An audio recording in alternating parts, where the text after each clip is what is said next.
Hello बच्चों। नमस्कार। कैसे हैं आप सब लोग? उम्मीद करता हूं कि आप सब लोग अच्छे होंगे, बेहतरीन होंगे, लाजवाब होंगे, एकदम बिंदास होंगे और साथ ही बहुत अच्छे से इस बैच को कंप्लीट करने की प्लानिंग कर चुके होंगे, मन बना चुके होंगे। प्यारे दोस्त, इंतजार खत्म हुआ। आज से आप लोगों का नायक एसएससी नायक फाउंडेशन बैच आज से आप लोगों का स्टार्ट हो चुका है और आज पहली ही क्लास जो है वो मेरी है। मैं आप लोगों से बस इतना कहना चाहूंगा कि जिस तरीके से आप लोग शुरुआत देते हो, जिस तरीके से आप लोग शुरुआत में जुड़ते हो, जिस जोश के साथ आप लोग शुरुआत करते हो, वही जोश अगर लास्ट तक आप लोगों का बना रहेगा तो साथ ही आप लोगों को सिलेक्शन लेने से कोई नहीं रोक सकता। मैंने स्ट्रेटजी वीडियो में आप लोगों से एक बात पूछी थी कि एक बार मुझे ये सभी दोस्त बताएंगे कि आप मुझसे पहली बार पढ़ रहे हैं या इससे पहले भी पढ़े हैं, या बहुत सारे ऐसे बच्चे होंगे कि जो कंपटीशन से ही पहली बार जुड़ रहे हैं। तो बहुत सारे बच्चों के मैसेज थे कि हम पहली बार ही कंपटीशन से जुड़ने जा रहे हैं। तो प्यारे दोस्त, आप लोग जानते हैं कि फाउंडेशन बैच का मतलब ही बिल्कुल बेसिक से चीजें स्टार्ट करना होता है और उस लेवल तक चीजें लेके जाना होता है कि जहां हम लोगों को सब कुछ कवर होता हुआ नजर आए, हर एक एग्जाम कवर होता हुआ नजर आए। तो मेरे प्यारे दोस्त, आज से शुरुआत हो चुकी है। बहुत सारी चीजें हम लोग डिस्कस कर चुके हैं, स्ट्रेटजी वीडियो में हम सारी बातें कर चुके थे।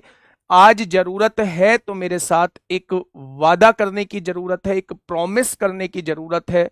मुझे पता है कि बहुत बड़ा प्रॉमिस मैं आप लोगों से लेने जा रहा हूं, टास्क भी बहुत बड़ा है। पेशेंस अपने अंदर जबरदस्त तरीके से आप लोगों को रखना होगा। धीरे धीरे चीजें कवर होती चली जाएंगी, लेकिन जिस दिन इस बैच की समाप्ति होगी, सच मानना कि उस दिन आप उस काबिल बन चुके होंगे कि आप मैथ के पॉइंट ऑफ व्यू से बात करूं तो आप ये सोच रहे होंगे कि अब मैथ में ऐसी क्या चीज रह गई जो हम लोगों से नहीं आती हो।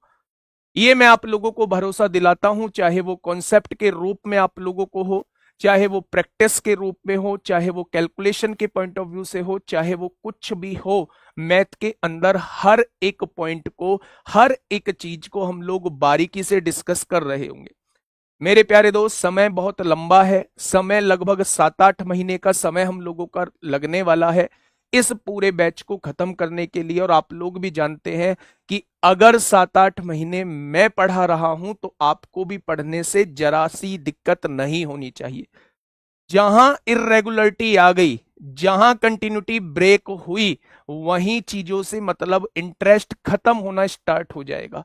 मेरे प्यारे दोस्त, जब तक आप लोग कंटिन्यू रहते हैं चीजों में तब तक इंटरेस्ट बना रहेगा, लेकिन थोड़ी सी भी डिसकंटिन्यूटी आते ही मेरे भाई इंटरेस्ट धीरे धीरे कम होना स्टार्ट हो जाएगा। और जहां इंटरेस्ट कम होना स्टार्ट हुआ, वहीं चीजें जो है वो सही दिशा से भटक जाएंगी।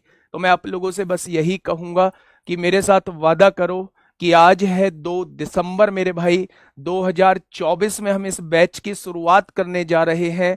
लगभग 8 महीने का समय मैं आप लोगों से मांग रहा हूं, जुलाई अगस्त तक का मैं समय आप लोगों से मांग रहा हूं। इस बीच में आप लगातार मुझसे जुड़े रहेंगे।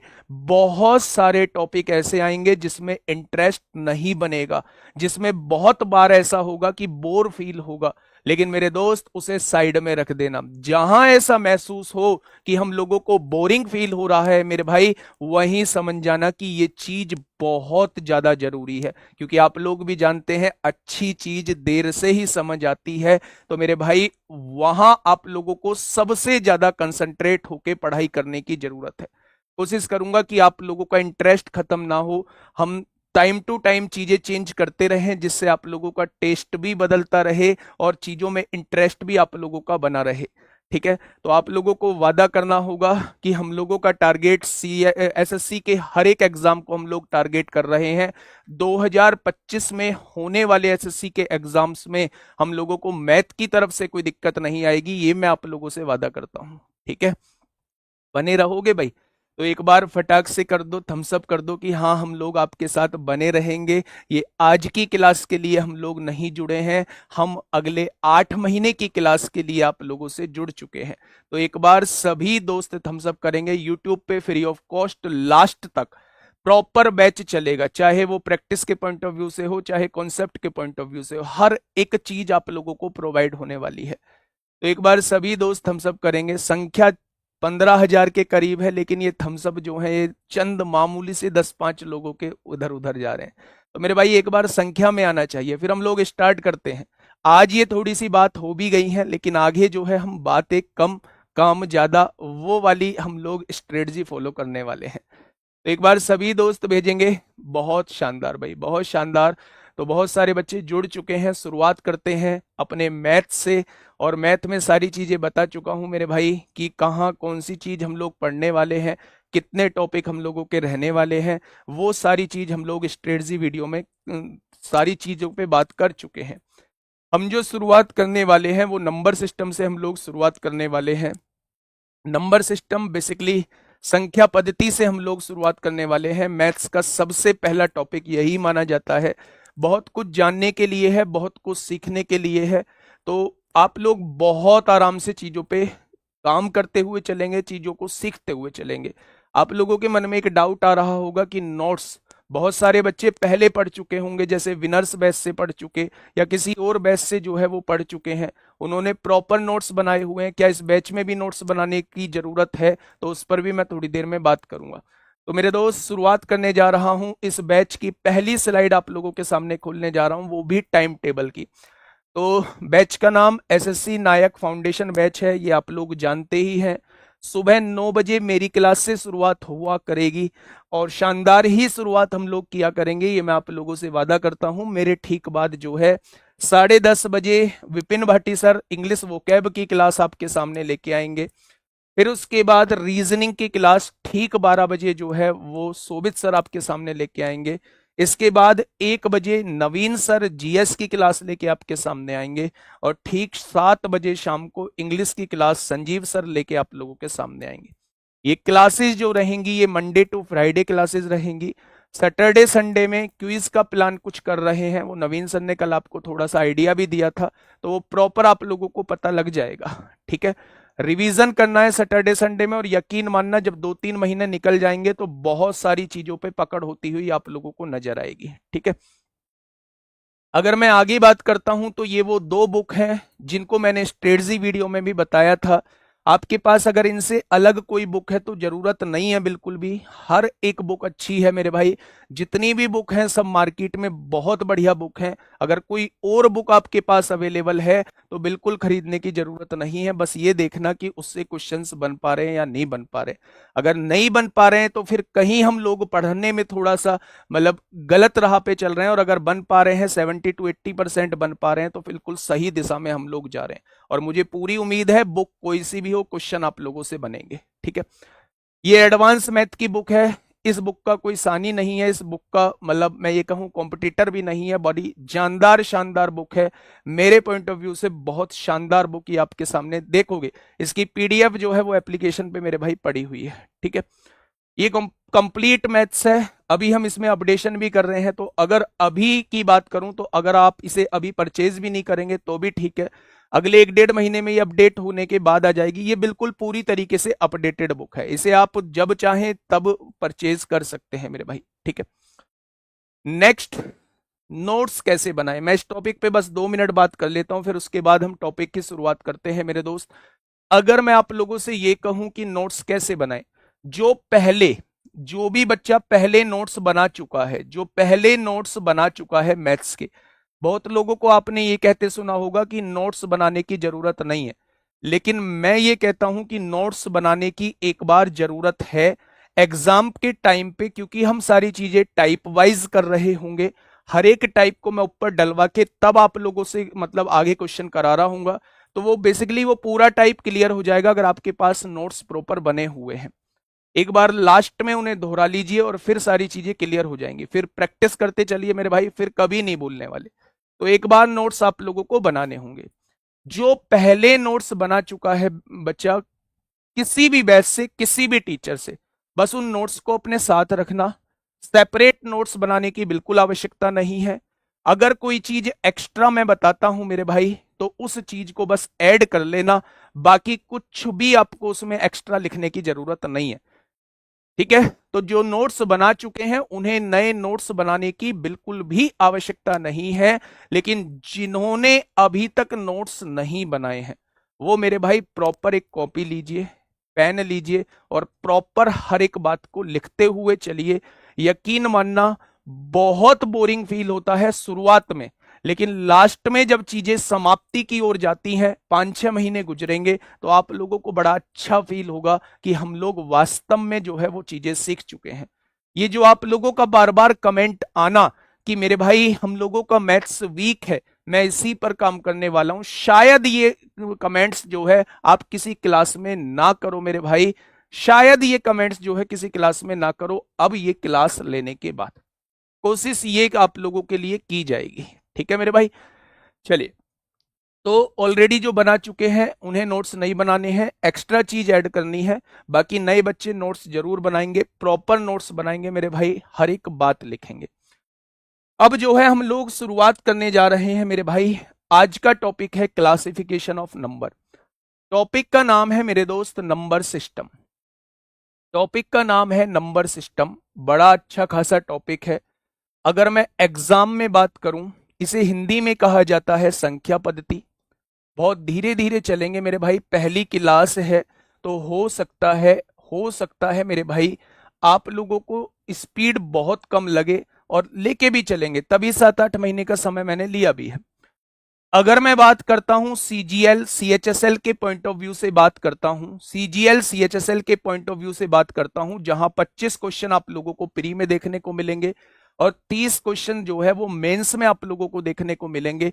वहां प्री में 1 से 2 क्वेश्चन नंबर सिस्टम के अंदर पूछे जाते हैं, 1 से 2 क्वेश्चन आप लोगों से नंबर सिस्टम के अंदर पूछे जाते हैं, और मेंस में वो वेटेज 2 से 3 भी हो सकता है और 1 से 2 भी रह सकता है। पर ऐसा नहीं है मेरे भाई कि क्वेश्चन ही ना पूछा जाए, कभी नहीं, हमेशा क्वेश्चन इस चैप्टर से पूछे जाते हैं, इंपोर्टेंट चैप्टर होता है।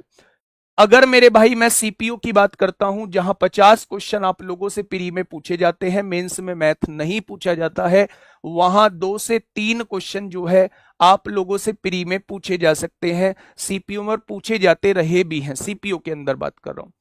अगर मैं बात करूं एमटीएस क्वालिफाइंग है, 1-2 क्वेश्चन वहां भी आप लोगों को देखने को मिल जाएगा, क्वालिफाइंग नेचर का है, तो एमटीएस के लिए तो उतना जरूरी नहीं भी है।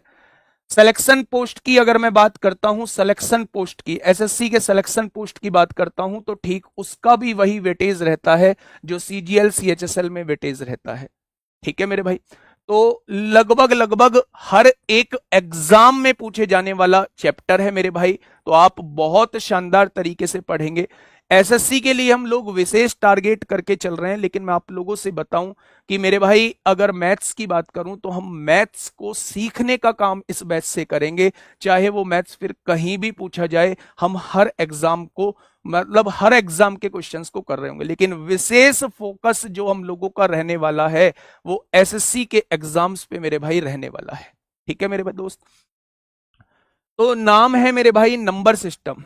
नंबर सिस्टम मतलब नंबर्स के बारे में हम लोगों को पढ़ना होगा। नंबर्स के बारे में पढ़ना होगा तो सबसे पहला हम लोगों के सामने आता है कि क्लासिफिकेशन ऑफ नंबर, यानी कि संख्याओं का वर्गीकरण कैसे किया गया है, संख्याओं को बांटा किस तरीके से गया है। तो उस बांटने के हिसाब किताब को हम थोड़ा सा देखते हैं मेरे भाई। क्लासिफिकेशन ऑफ नंबर्स की बात जब आती है, कोई भी नंबर्स हैं उनको 2 पार्ट में हम लोगों ने कैटेगराइज किया है। सबसे पहले रियल नंबर और दूसरा होता है इमेजिनरी नंबर।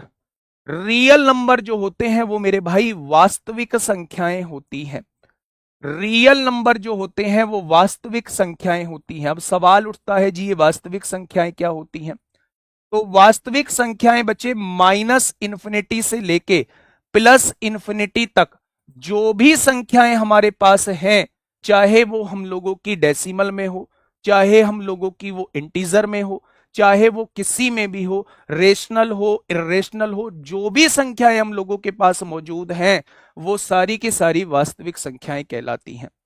अब आप कहोगे जी सारी की सारी वास्तविक संख्याएं हो गई, तो फिर ये दूसरा पार्ट आपने क्या लिखा है, इमेजिनरी नंबर, जिसे काल्पनिक संख्याएं कहा जाता है। तो मेरे भाई आपने रूट के अंदर, स्क्वायर रूट के अंदर माइनस कभी भी नहीं देखा होगा, तो ये सारी जो चीजें हैं जो एग्जिस्ट नहीं करती, केवल और केवल सोच सकते हैं इनके बारे में, ये काल्पनिक बातें जैसी लगती हैं कि रूट के अंदर माइनस होना, जैसे -√3, -√5, ये सारी जो संख्याएं होती हैं ये काल्पनिक संख्याएं होती हैं, इमेजिनरी नंबर होते हैं। प्यारे दोस्त, हमें इसके बारे में बिल्कुल कुछ नहीं पढ़ना है, हमें सारा जो मैथ पढ़ना है वो इस पे पढ़ना है। अगर मैं रियल नंबर और इमेजिनरी नंबर को मिला देता हूं तो वो समिश्र संख्याएं बन जाती हैं, यानी कि कॉम्प्लेक्स नंबर बन जाते हैं। जैसे मैंने आपके सामने कोई भी संख्या लिखी 2 + 3i, आई जो होता है वो इमेजिनरी नंबर को डिनोट करता है। जैसे मेरे भाई अगर मैं आपसे कहूं कि -1, इसकी वैल्यू को हम आई से रिप्रेजेंट करते हैं, दोनों साइड स्क्वायर कर देंगे तो आई स्क्वायर की जो वैल्यू होती है वो -1 होती है मेरे प्यारे दोस्त। तो अगर कहीं भी किसी संख्या के साथ आई लगा हुआ आप लोगों को दिख जाता है तो वो इमेजिनरी नंबर है। मेरे दोस्त आप देखेंगे ये रियल नंबर है भाई, ये मेरा इमेजिनरी नंबर है। रियल नंबर और इमेजिनरी नंबर जब आपस में मिलेंगे तो मेरे भाई ये एक संख्या बनाते हैं, एक नंबर बनाते हैं जिसे हम लोग कॉम्प्लेक्स नंबर कहते हैं। कॉम्प्लेक्स नंबर कहते हैं यानी कि समिश्र संख्याएं कहते हैं। क्या कहते हैं? तो आप कहेंगे समिश्र संख्याएं कहते हैं। दूसरा, आप लोगों ने किताबों में इसकी डेफिनेशन सुनी होगी कि मेरे भाई रियल नंबर वो होते हैं जो नंबर लाइन पे ड्रॉ हो जाते हैं। अब सवाल उठता है भाई साहब ये नंबर लाइन क्या है? तो एक स्केल की तरह होता है, स्केल की तरह एक नंबर लाइन होती है, उस पर हम जिस भी अंक को रिप्रेजेंट कर सकते हैं वो सारे रियल नंबर कहलाते हैं। तो किताबी भाषा तो ये है, और वैसे अगर देखा जाए देसी लैंग्वेज में कहा जाए तो सब कुछ रियल नंबर है। जो भी संख्या हम लोग जानते हैं, चाहे वो डेसिमल में हो चाहे वो इंटीजर के रूप में हो, इसे मेरे भाई आयोटा बोला जाता है। आयोटा की वैल्यू जो होती है रूट के अंदर -1 होती है, और आयोटा का स्क्वायर जो होता है वो -1 होता है। ठीक है, यहां तक चीजें सारी क्लियर हुई। चल नेक्स्ट, एक बार इसे थोड़ा सा देखिएगा, ये मत सोचना जी पीडीएफ बनवा के लाए हो। एक बेहतरीन तरीके से कोशिश की जा रही है आप लोगों के पास कंटेंट को डिलीवर करने की। ऐसा नहीं है ये सारी चीजें मैं भी लिख देता, और लिखने का कोई बहुत बड़ा वो नहीं है, हर एक चीज मैं आपको समझाता हुआ चलूंगा। ठीक है, तो सारे जो है वो डाउट अपने साइड रख दीजिए। जो एक कमेंट बाजी करने की आदत है इसको थोड़ा सा सुधारिए, धीरे धीरे सुधारेंगे दूर ही हो जाएगी। बस जेन्युइन कमेंट करिए जहां आपको जेन्युइन लगे। लेकिन मेरे भाई ये इतने ज्यादा जो है वो कमेंट करने की आदत डालोगे तो दोस्त इस बैच का रिजल्ट नील बटे सन्नाटा फिर से निकल के आएगा। ठीक है, अब ध्यान से सुनिएगा। रियल नंबर के बारे में हम लोगों ने पढ़ा। रियल नंबर जो होते हैं वो वास्तविक संख्याएं होती हैं। रियल नंबर को हमने दो पार्ट में डिवाइड किया। रियल नंबर को दो पार्ट में डिवाइड किया। सबसे पहले रेशनल नंबर क्या होते हैं, जिन्हें हम लोग परिमेय संख्या कहते हैं। दूसरा इर्रेशनल नंबर क्या होते हैं, जिन्हें हम अपरिमेय संख्या बोलते हैं। क्या बोलते हैं? इन्हें हम लोग अपरिमेय संख्या बोलते हैं। अब सवाल ये उठता है जी ये रेशनल नंबर और इर्रेशनल नंबर कहां से आ गए, होते क्या है मेरे भाई? तो थोड़ा सा ध्यान से समझिएगा। अगर मैं रेशनल नंबर की बात करूं, मैं एक एक पॉइंट आप लोगों को समझाता हूं कि रेशनल नंबर भाई साहब होते क्या है। पहले हेडिंग डालिएगा अपनी कॉपी में, रेशनल नंबर यानी कि परिमेय संख्या क्या होती है। रेशनल नंबर क्या होते हैं यानी कि परिमेय संख्या क्या होती है। तो मेरे भाई रेशनल नंबर होते हैं, रेशनल नंबर चेक करने के लिए आप लोगों को तीन कंडीशन देखनी होती है। पहली कंडीशन ये होती है कि कोई भी संख्या P/Q के फॉर्म में लिखी जानी चाहिए। ये जो ऊपर वाला पार्ट होता है इसे न्यूमरेटर यानी अंश कहते हैं। ये जो नीचे वाला पार्ट होता है इसे डिनोमिनेटर यानी हर कहते हैं। अगर कोई भी संख्या अंश बटे हर के रूप में लिखी हुई है तो ये रेशनल नंबर की पहली कंडीशन मेरे भाई होती है। दूसरी कंडीशन ये होती है कि हर कभी भी 0 के बराबर नहीं होना चाहिए, क्यों नॉट इक्वल टू मेरे भाई 0। तीसरी कंडीशन ये होती है कि ये जो P और Q हैं दोनों के दोनों पूर्णांक होने चाहिए, यानी दोनों इंटीजर होने चाहिए। अब ये बीच में कहां से आ गया भाई साहब? पूर्णांक के बारे में थोड़ा सा बता दीजिए। तो सुनिए मेरे भाई, पूर्णांक क्या होता है। अगर आप पूरी पूरी वैल्यू देखेंगे, माइनस इंफिनिटी से प्लस इंफिनिटी तक पूरी पूरी वैल्यू देखेंगे, पॉइंट में नहीं होनी चाहिए, तो उसे हम लोग पूर्णांक कहते हैं, उसे हम लोग इंटीजर कहते हैं। ध्यान से सुनना मेरे भाई, अगर किसी भी नंबर के साथ ये तीनों कंडीशन फुलफिल हो रही हैं, तो उस नंबर को हम लोग जो है क्या कहने वाले हैं, उस नंबर को हम लोग जो है वो रेशनल नंबर कहने वाले हैं, यानी कि मेरे भाई परिमेय संख्या हम लोग कहने वाले हैं। अब अगर मैं यहां से आपसे पूछूं, मैंने आप लोगों के सामने कहा, एग्जाम्पल के तौर पे मैं बात करता हूं, मैंने आप लोगों के सामने कहा कि 2/7 क्या है, तो आपने कहा जी मैं ऐसे बताने वाला नहीं हूं, क्योंकि सीखने के उद्देश्य से आया हूं तो चीजों को सोच समझ के आंसर दूंगा।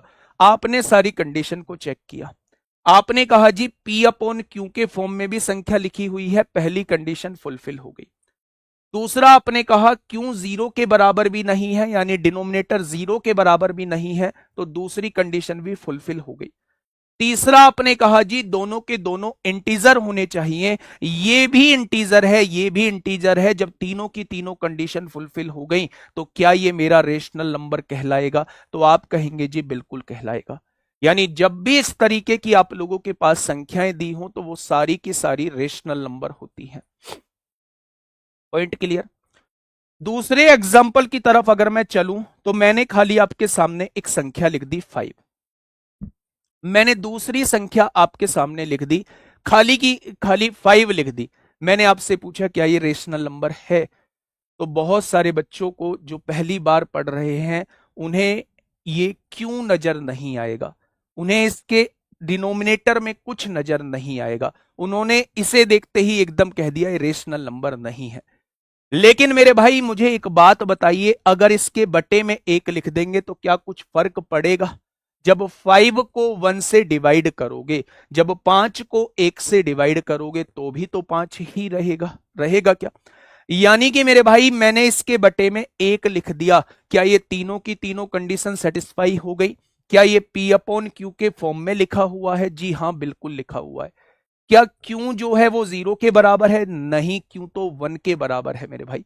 क्या दोनों के दोनों इंटीजर हैं? बिल्कुल दोनों के दोनों पूर्णांक हैं, तो ये भी मेरा रेशनल नंबर हो जाएगा। यानी आज के बाद अगर कोई पूर्णांक लिखा हुआ है तो सारे के सारे पूर्णांक जो होते हैं वो रेशनल नंबर होते हैं, सारे के सारे पूर्णांक जो होते हैं वो परिमेय संख्या होती है। ठीक है, अब देखिए मेरे भाई मैं तीसरे एग्जाम्पल की तरफ आप लोगों को लेके चल रहा हूं। मैंने आप लोगों से कहा √36 अपॉन √49, मैंने आप लोगों से कहा क्या ये मेरा रेशनल नंबर है, क्या ये मेरा रेशनल नंबर है? सोच समझ के जवाब देना मेरे दोस्त, जिस दिन इंटरेस्ट लेना शुरू कर दोगे टाइम का पता नहीं चलेगा। मैं बस आप लोगों से ये कहूंगा इस टाइम का पता हम नहीं चलने देंगे, बहुत शांति से हम लोग पढ़ने वाले हैं।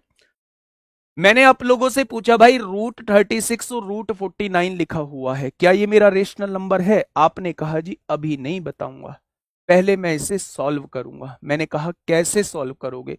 तो आपने कहा जी √36 का मतलब होता है 6, क्या ये 36 का वर्गमूल यानी 36 का स्क्वायर रूट लिखा हुआ है? तो आपने कहा जी हाँ। मैंने कहा 49 का वर्गमूल 7 होता है, क्या इससे आगे भी आप सॉल्व कर सकते हैं? आपने कहा नहीं सॉल्व कर सकते।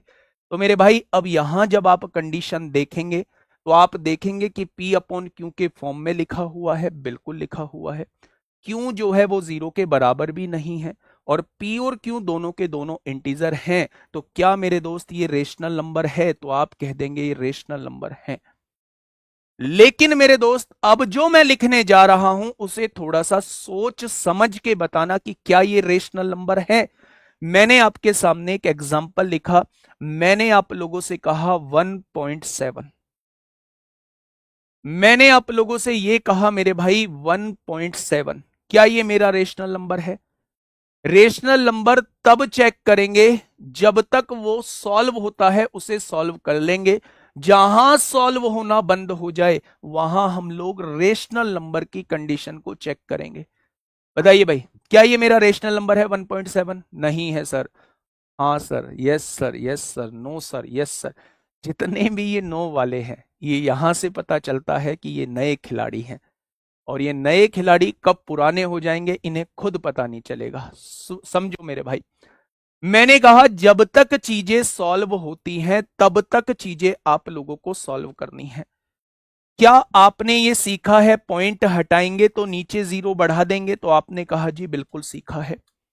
क्या आप इसे अब सॉल्व कर सकते हैं क्या इससे आगे? आप कहेंगे इससे आगे सॉल्व ही नहीं होगा। अगर नहीं होगा तो कंडीशन यहां चेक होगी या कंडीशन यहां चेक होती? तो आप कहेंगे जी हम नादान बालक थे, कंडीशन तो यहां चेक होगी। तो करो ना मेरे भाई यहां चेक। क्या P अपॉन Q के फॉर्म में लिखा हुआ है? तो आपने कहा जी बिल्कुल लिखा हुआ है। क्या Q जो है वो जीरो के बराबर है? तो आपने कहा जी Q जीरो के बराबर नहीं है। क्या P और Q जो है वो दोनों के दोनों इंटीजर हैं? आपने कहा जी बिल्कुल दोनों के दोनों इंटीजर है। तो भाई जब तीनों की तीनों कंडीशन चेक हो रही है तो ये भी क्या कहलाएगा? ये भी मेरा रेशनल नंबर कहलाएगा। आपने सोच रहे होंगे आप मन में, सब कुछ तो रेशनल नंबर है भाई, फिर ये इरेशनल नंबर कहां से आ गया? कौन सी ऐसी संख्या होंगी जो इरेशनल होंगी? तो थोड़ा सा उस पे हम लोग बात कर लेते हैं। मैंने आपके सामने एग्जाम्पल नंबर ई लिखा। एग्जाम्पल नंबर ई क्या लिखा? मैंने आप लोगों से भाई मेरे पूछा, अंडर रूट 25 लिखा हुआ है, अंडर रूट 26 लिखा हुआ है, अंडर रूट 25 लिखा हुआ है, अंडर रूट 26 लिखा हुआ है। फटाफट मुझे बताइए, फटाफट मुझे बताइएगा, क्या ये मेरा रेशनल नंबर है? सोच समझ के बताना। अगर हां जवाब दो तो क्यों है, और अगर ना जवाब दो तो क्यों नहीं है। इन दोनों बातों का ध्यान आप लोगों को मेरे भाई रखना होगा। आपने कहा जी पहले मैं सॉल्व करूंगा। 25 का वर्गमूल 5 होता है, लेकिन जब मैं आपसे 26 का वर्गमूल पूछता हूं, स्क्वायर रूट पूछता हूं, तो 26 का एग्जैक्ट स्क्वायर रूट मेरे भाई नहीं आप लोगों को देखने को मिलता।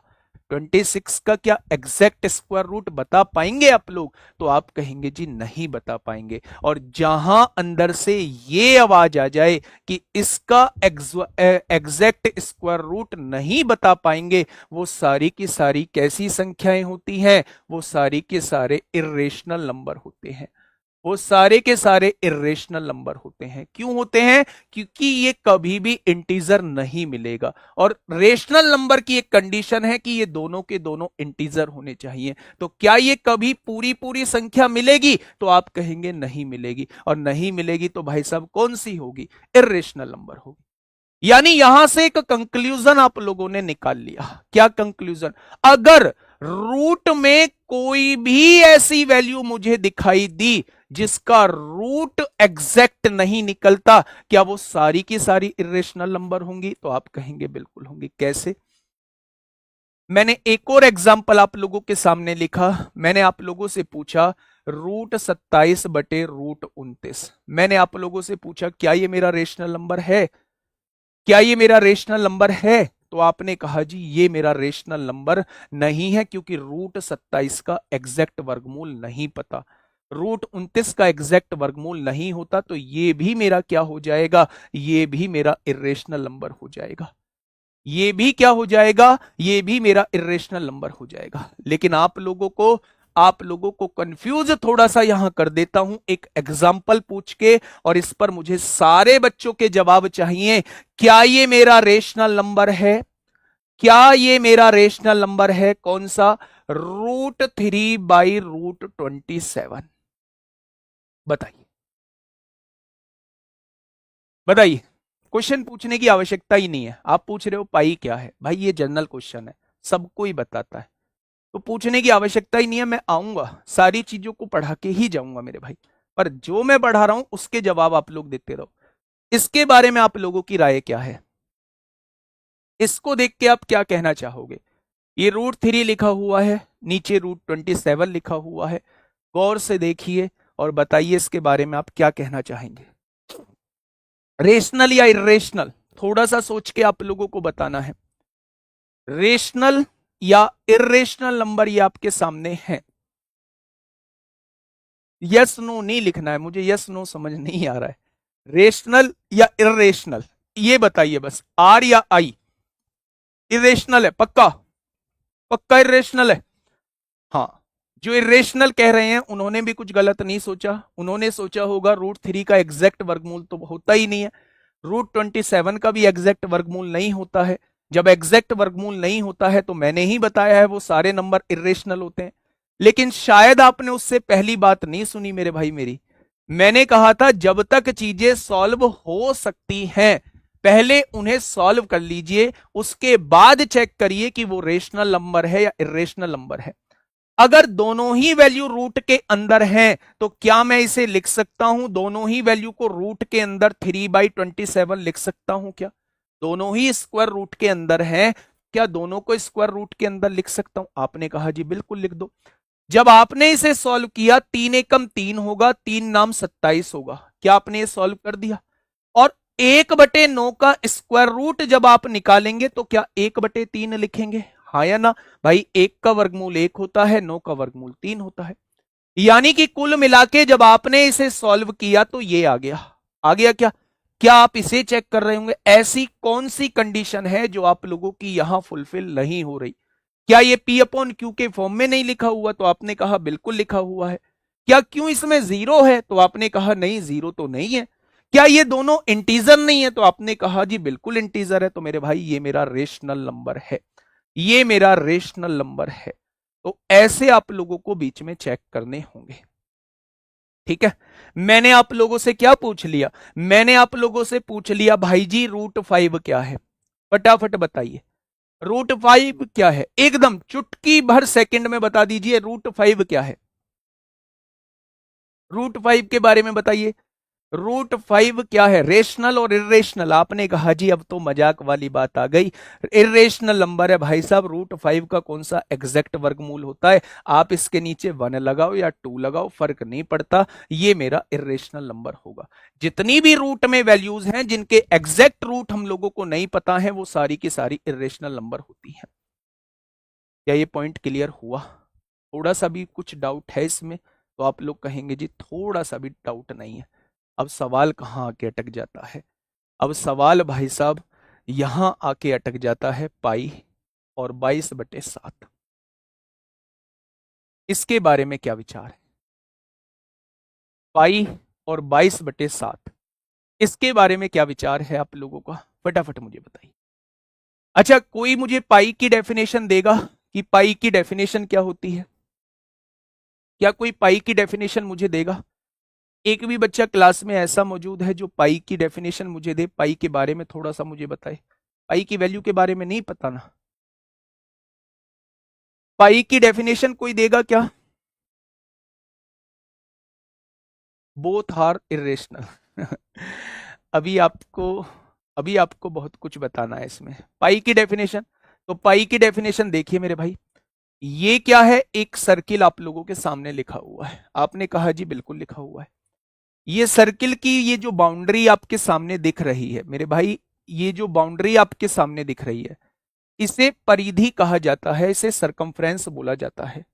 क्या कहा जाता है? सरकमफ्रेंस बोला जाता है। ये क्या है? ये सेंटर है। सेंटर से एक ऐसी लाइन जो सर्किल को 2 पॉइंट पे टच करती है और सेंटर से पास होती है उसे डायमीटर बोला जाता है, उसे व्यास बोला जाता है, उसे डायमीटर बोला जाता है, उसे व्यास बोला जाता है। इस बाउंड्री को क्या बोला जाता है? तो आप कहेंगे सरकमफ्रेंस बोला जाता है। सरकमफ्रेंस बोला जाता है। क्या बोला जाता है मेरे भाई? सरकमफ्रेंस बोला जाता है। जब भी आप लोगों से पूछे कि भाई साहब पाई होता क्या है, तो पाई का जो डेफिनेशन होती है, पाई की डेफिनेशन होती है सरकमफ्रेंस। सरकमफ्रेंस किसी भी सर्किल की सरकमफ्रेंस अपॉन डायमीटर। जब किसी भी सर्किल की परिधि को आप उसके व्यास से डिवाइड कर देंगे तो आपके सामने जो वैल्यू निकल के आएगी वो पाई की वैल्यू निकल के आएगी। जब इस पर एक्सपेरिमेंट किया गया, बहुत सारे सर्किल को लिया गया और उस सर्किल की सरकमफ्रेंस को डायमीटर से डिवाइड किया गया तो लगभग लगभग वैल्यू 3.14 के बराबर आई। तो हमने पाई का अप्रोक्सीमेट मान क्या मान लिया मेरे भाई? पाई का जो अप्रोक्सीमेट वैल्यू होती है, पाई की जो नियरेस्ट वैल्यू होती है, एग्जैक्ट वैल्यू मैं अब भी नहीं बोल रहा हूं, अप्रोक्सीमेट वैल्यू की बात कर रहा हूं, अप्रोक्सीमेट वैल्यू की बात कर रहा हूं मेरे भाई। सरकमफ्रेंस को हिंदी में परिधि कहते हैं, डायमीटर को हिंदी में व्यास कहते हैं। अप्रोक्सीमेट मतलब निकटतम वैल्यू, निकटतम मान की मैं बात कर रहा हूं। तो पाई का अगर निकटतम मान आप लोगों से पूछा जाता है तो मेरे भाई वो 3.14 आता है। कोई भी सर्किल आप लोग लेना, कोई भी वृत्त लेना, उसकी बाउंड्री का मेजरमेंट करना और उस बाउंड्री को उसकी रेडियस के दुगने से यानी व्यास से डिवाइड कर देना। आपको हर एक सर्किल के सरकमफ्रेंस को डायमीटर से डिवाइड करने के बाद लगभग लगभग वैल्यू 3.14 मिलेगी। इसी को मेरे भाई पाई की नियरेस्ट वैल्यू कहा जाता है। 3.14 को जब हम लोग नीचे काट कूट के लिखते हैं तो वो 22/7 आता है। तो क्वेश्चन ये भी बहुत जगह पूछा जाता है कि क्या पाई की एग्जैक्ट वैल्यू 22/7 है, तो आप कहना एग्जैक्ट वैल्यू नहीं है 22/7। तो फिर कौन सी वैल्यू है, तो आप कहना नियरेस्ट वैल्यू है, निकटतम वैल्यू है। ठीक है, तो ये दोनों जो होती हैं इसकी निकटतम मान होते हैं। पाई की डेफिनेशन क्या है, किसी भी सर्किल के सरकमफ्रेंस को अगर डायमीटर से डिवाइड कर देते हैं तो वो मेरे पास पाई आता है। अब मैं आपसे खुद पूछना चाहता हूं, आप मुझे खुद सोच के जवाब दो, पाई क्या है? पाई क्या है? What is pi? Pi rational number है या इरेशनल नंबर है मेरे भाई? यहां 22/7 क्या है? पाई का मान क्या है ये बताइए। तो आप कहेंगे जी ये तो रेशो होता है। किस किस का रेशो? सरकमफ्रेंस और डायमीटर का रेशो होता है। तो ये कहां से इंटीजर हो गए, ये कहां से पूर्णांक हो गए? ये नंबर थोड़ी ना है, ये तो रेशो दिया हुआ है सरकमफ्रेंस अपॉन डायमीटर। तो मेरे भाई ये पूर्णांक नहीं होता, और जब ये पूर्णांक नहीं होता तो कंडीशन फुलफिल नहीं हो पाती। तो ये क्या बन जाएगा? ये मेरे प्यारे दोस्त इर्रेशनल नंबर बन जाएगा। क्या बन जाएगा? Irrational number. अपनी कॉपी के एक साइड में बना लीजिए, पाई जो है वो मेरी अपरिमेय संख्या है।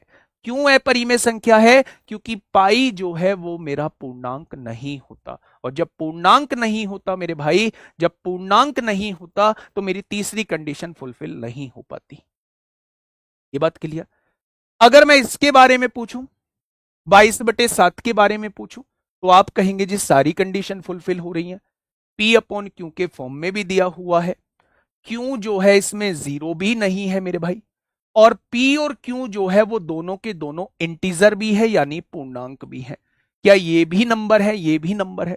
तो जब सारी की सारी तीनों की तीनों कंडीशन फुलफिल हो पा रही हैं तो मैं इसे कहूंगा ये मेरा रेशनल नंबर है, ये मेरा रेशनल नंबर है।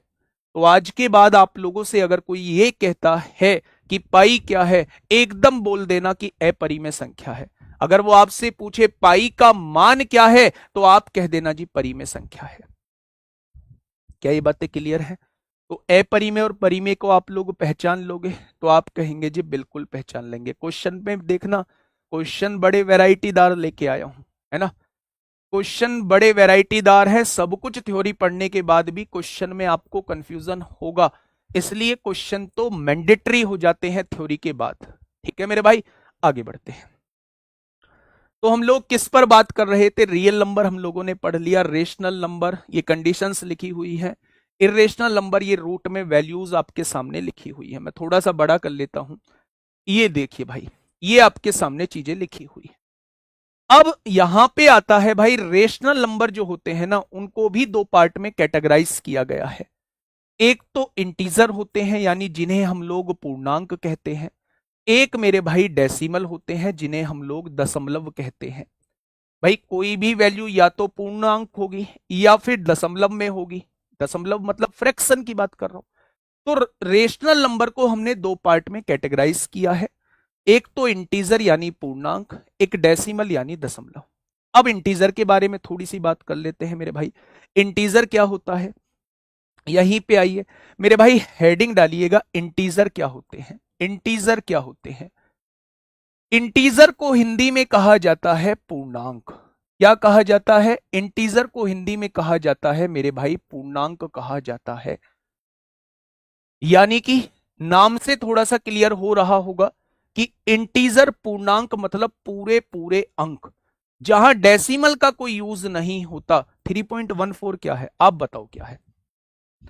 साइक एवरीवन ने पूछा है 3.14 क्या है, आप बताओ मुझे क्या है 3.14। क्या 3.14 के नीचे आप 2 जीरो नहीं लगा सकते? क्या 314/100 नहीं हो जाएगा?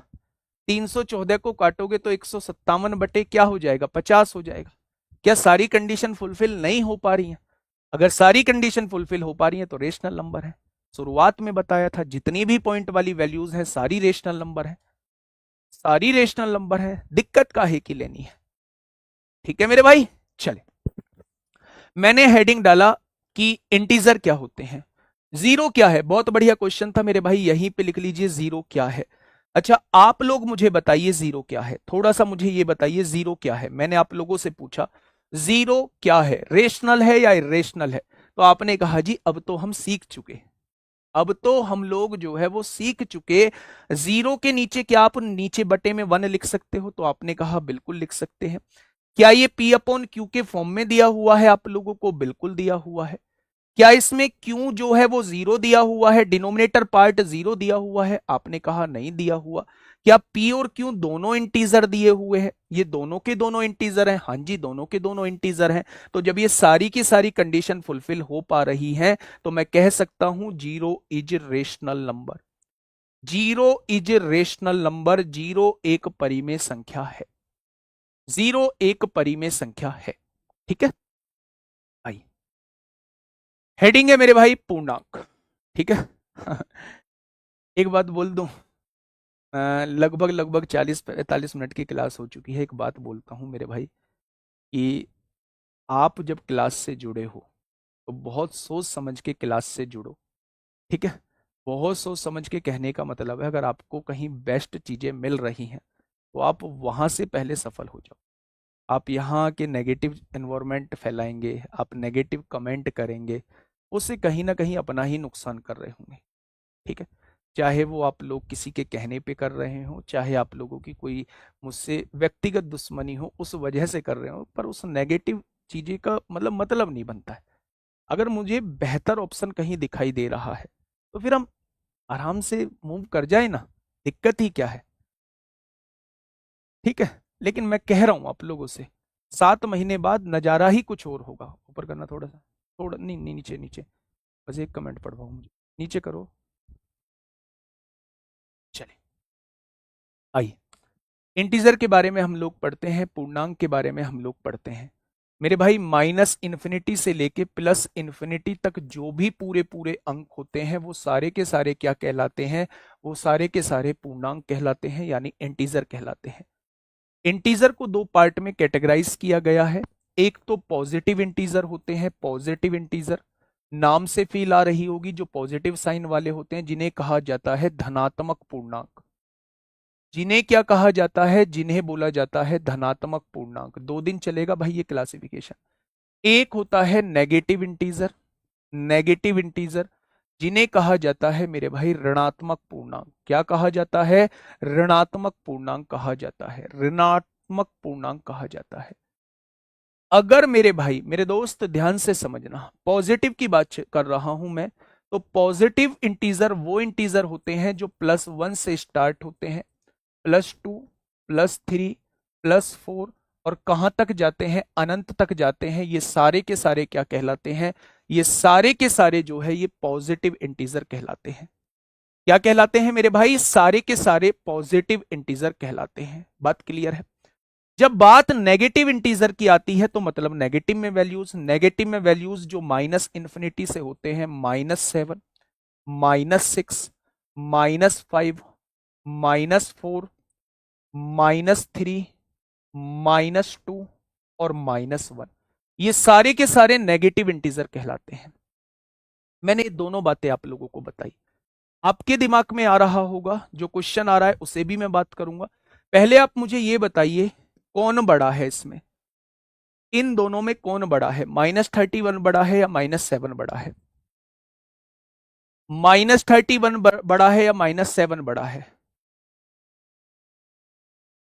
बताइए। -31 बड़ा या -7 बड़ा? याद रखना आज के बाद कि नेगेटिव में जो वैल्यू छोटी होती है, अगर उसके आगे नेगेटिव साइन लगा हुआ है तो वो वैल्यू अपने आप बड़ी बन जाती है। -7 जो है वो बड़ा है -31 से।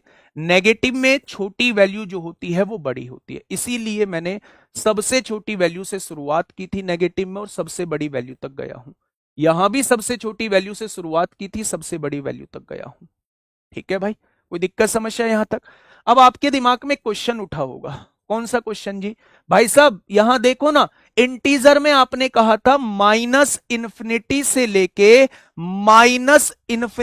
लेके +इन्फिनिटी तक जो भी पूर्ण संख्याएं हैं वो सारी इंटीजर कहलाएंगी। ना तो जीरो को आपने इसमें काउंट किया, ना जीरो को आपने इसमें काउंट किया। तो भाई साहब जीरो के बारे में क्या ख्याल है? जीरो के बारे में क्या ख्याल है मेरे भाई? तो मैं कहता हूं जीरो ना तो पॉजिटिव इंटीजर होता है, जीरो ना तो नेगेटिव इंटीजर होता है। जीरो क्या होता है? जीरो केवल इंटीजर होता है। जीरो केवल एक पूर्णांक होता है।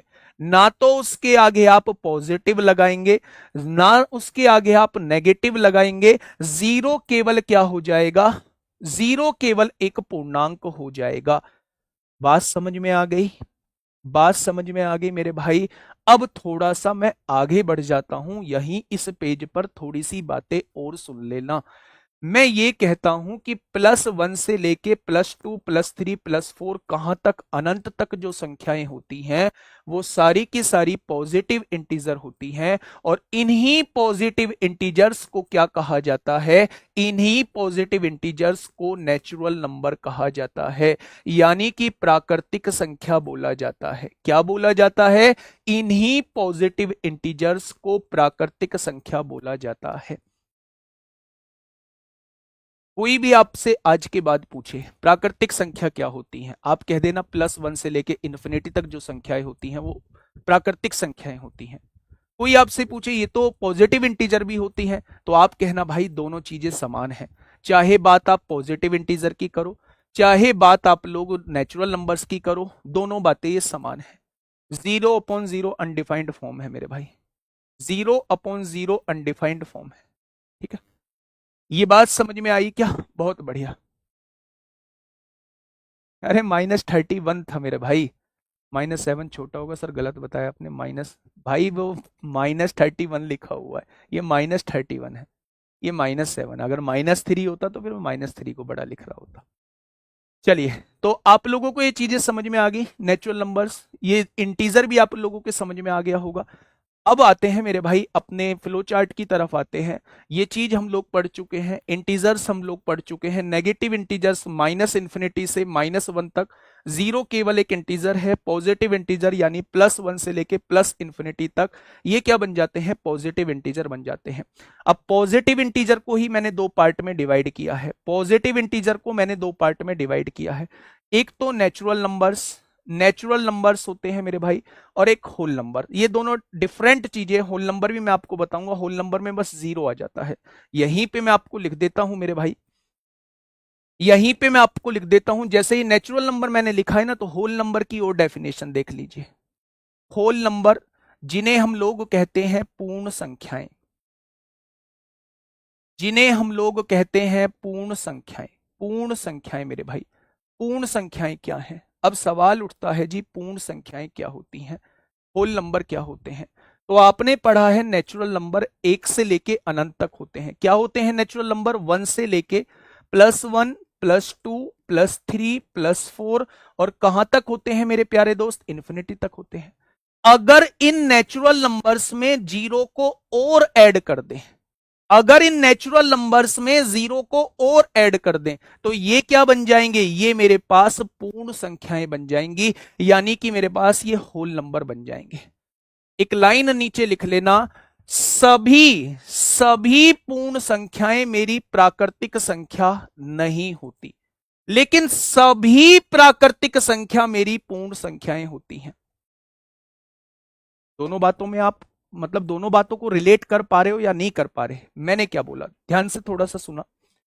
मैंने आप लोगों से कहा सभी प्राकृतिक संख्या, क्या ये मेरे नेचुरल नंबर हैं? एक से लेके अनंत तक। मैंने आप लोगों से कहा सभी नेचुरल नंबर्स जो हैं वो मेरे होल नंबर होते हैं। हाँ जी, ये मेरे नेचुरल नंबर भी है, होल नंबर भी है। लेकिन अगर मैं कहूं सभी होल नंबर, भाई जीरो मेरा होल नंबर तो है लेकिन नेचुरल नंबर नहीं है। इसका मतलब सभी होल नंबर मेरे नेचुरल नंबर नहीं हो सकते, लेकिन हां सभी नेचुरल नंबर मेरे होल नंबर हो सकते हैं। ये बात लिख दी, तो नेचुरल नंबर होल नंबर में चीजें सॉर्ट आउट हो गई। बहुत बढ़िया, आगे बढ़ते हैं मेरे भाई। आगे की अगर मैं थोड़ी सी बात करूं तो यहीं पे चीजों को समझने की कोशिश करेंगे। हम लोग यहां तक डिस्कस कर चुके हैं। इसके बाद ये वाला जो पार्ट है इस पे मैं थोड़ी देर में आऊंगा। पहले हम लोग चलते हैं डेसिमल वाले पार्ट की तरफ। पहले हम लोग थोड़ा सा डेसिमल वाले पार्ट की तरफ चलते हैं। हेडिंग डालिएगा, इंटीजर से दूसरा पार्ट होता है डेसिमल। ये डेसिमल क्या बवाल है जी, जिसको हिंदी में कहा जाता है दशमलव। जिसको हिंदी में क्या कहा जाता है, हिंदी में कहा जाता है दशमलव। थोड़ा सा ध्यान से सुनना भाई, से ठीक से चलाओ यार। चलिए, प्राइस कितना भी नहीं है, प्राइस फ्री ऑफ कॉस्ट है। ध्यान से सुनिएगा मेरे भाई, मैंने आप लोगों से क्या कहा, मैंने आप लोगों से कहा दशमलव। तो आपने कहा जी दशमलव जिनमें पॉइंट लगा होता है, मैंने कहा हाँ जी जिनमें पॉइंट लगा होता है। जैसे मैंने आपके सामने लिखा 1/2, 1/2 को जब आप डिवाइड करेंगे तो क्या 0.5 आएगा डिवाइड करके, तो आपने कहा जी बिल्कुल आ जाएगा। मैंने आपके सामने लिखा 1/3, तो 1/3 को जब आप डिवाइड करेंगे तो 0.33 ऐसे डिवाइड करते चले जाएंगे और कभी ये पूरा डिवाइड नहीं होगा। ठीक है, मैंने आपके सामने लिखा 1/4, जब 1/4 को आप डिवाइड करेंगे तो 0.25 बार पूरा पूरा कट जाएगा। अगर मैंने आप लोगों से कहा, अगर मैंने आप लोगों से कहा 1/5, तो आप कहेंगे 0.2 आ जाएगा। तो ये सारी वैल्यूज कैसी हैं, ये सारी की सारी वैल्यूज जो हैं वो डेसिमल हैं, यानी कि मेरे भाई सारी की सारी वैल्यूज जो हैं वो दशमलव वाली हैं। ठीक है, रूट की वैल्यू इंटीजर नहीं होती। अगर रूट की वैल्यू, एग्जैक्ट रूट की वैल्यू मुझसे ये कहा जाता है तो ये तो मेरे भाई इंटीजर आएगा, आएगा ना। √49 कह दूं, क्या ये इंटीजर है, तो आप कहेंगे जी बिल्कुल इंटीजर है। 49 का वर्गमूल 7 होता है, बिल्कुल इंटीजर है। लेकिन अगर एग्जैक्ट वर्गमूल नहीं होता है तो फिर वो इंटीजर नहीं है मेरे प्यारे दोस्त। ठीक है, अब सुनना ध्यान से। डेसिमल का मतलब आप लोग समझ गए कि मेरे भाई पॉइंट में वैल्यूज होती हैं, दशमलव में वैल्यूज होती हैं। ये दो तरीके की वैल्यूज होती हैं। डेसिमल को दो पार्ट में बांटा गया है। एक तो होता है टर्मिनेटिंग डेसिमल, टर्मिनेटिंग डेसिमल जिन्हें हिंदी में कहा जाता है शांत दशमलव, जिन्हें हिंदी में कहा जाता है मेरे भाई शांत दशमलव। क्या कहा जाता है, हिंदी में बोला जाता है शांत दशमलव होती है। एक होती है मेरे भाई non terminating decimal, non terminating decimal. अभी कंफ्यूज मत होना, परेशान मत होना, ऐसे ऐसे नाम हैं, जब समझाऊंगा तो यही चीजें आसान लगने लगेंगी। इन्हें क्या बोला जाता है मेरे भाई, इन्हें बोला जाता है अशांत दशमलव। क्या बोला जाता है, अशांत दशमलव बोला जाता है। ठीक है, अच्छा बहुत सारे बच्चों का ये होता है जी शुरुआत में क्लासिफिकेशन की जरूरत क्या थी, आप यूनिट डिजिट ले आते, कोई ऐसी चीज ले आते जो बहुत इंटरेस्टिंग होती। तो मेरे भाई मेरा मानना यह है जहां शुरुआत ही हम लोगों की ऐसी हो, मैं आगे कहूं प्राइम नंबर, मैं आगे कहूं रेशनल नंबर, मैं आगे किसी चीज में यूज करूं इंटीजर, तो वो चीज आपको पहले पता होना चाहिए। थोड़ा सा, थोड़ा सा, वो भी थोड़ा सा मैंने इसे इंटरेस्टिंग बनाने की कोशिश की है, लेकिन हो सकता है थोड़ा सा बोरिंग वाला भी आपको फील आ सकती है। लेकिन मैंने कहा ना, हर बोरिंग फील आपको ऐसे ट्रीट करनी है जैसे यही चीज पेपर में पूछी जाएगी। ठीक है मेरे भाई, दो चीज मैंने आपके सामने लिखी, दशमलव जिनमें दशमलव लगा होता है या जो फ्रैक्शन होती हैं, भिन्न होती हैं, उन्हें सबको हम क्या कहते हैं, डेसिमल कहते हैं। डेसिमल दो तरीके के होते हैं, पहला होता है टर्मिनेटिंग डेसिमल, दूसरा होता है नॉन टर्मिनेटिंग डेसिमल। अब ये बवाल कहां से आ गया जी, टर्मिनेटिंग और नॉन टर्मिनेटिंग। अच्छा एक बात मुझे बताइए, शांत से आपको कैसी फील आ रही है, शांत से आपको फील आ रही है भाई साहब, इधर उधर की बातें नहीं, बिल्कुल शांत किस्म का चीज है ये। और अशांत मतलब इधर उधर भागा घूम रहा है, रुकने वालों में से नहीं है। अशांत मतलब रुकने वालों में से नहीं है मेरे भाई। तो आप ये देखिए, शांत दशमलव वो दशमलव होते हैं जो पूरे पूरे डिवाइड हो जाते हैं। जैसे 1 को 2 से डिवाइड करोगे, पूरा पूरा डिवाइड हो जाएगा। 1 को 4 से डिवाइड करोगे, पूरा पूरा डिवाइड हो जाएगा। 1 को 5 से डिवाइड करोगे, पूरा पूरा डिवाइड हो जाएगा। 3 को 5 से डिवाइड करोगे, पूरा पूरा डिवाइड हो जाएगा। 4 को किससे, 4 को 5 से डिवाइड करोगे या 10 से डिवाइड करोगे, ये पूरा पूरा डिवाइड हो जाएगा। जब कोई भी भिन्न जो है वो पूरी पूरी डिवाइड हो जाए तो उसे क्या कहा जाता है, उसे टर्मिनेटिंग डेसिमल बोला जाता है। तो ये भी टर्मिनेटिंग डेसिमल हो जाएगा, ये भी टर्मिनेटिंग डेसिमल हो जाएगा, और ये भी मेरा टर्मिनेटिंग डेसिमल हो जाएगा।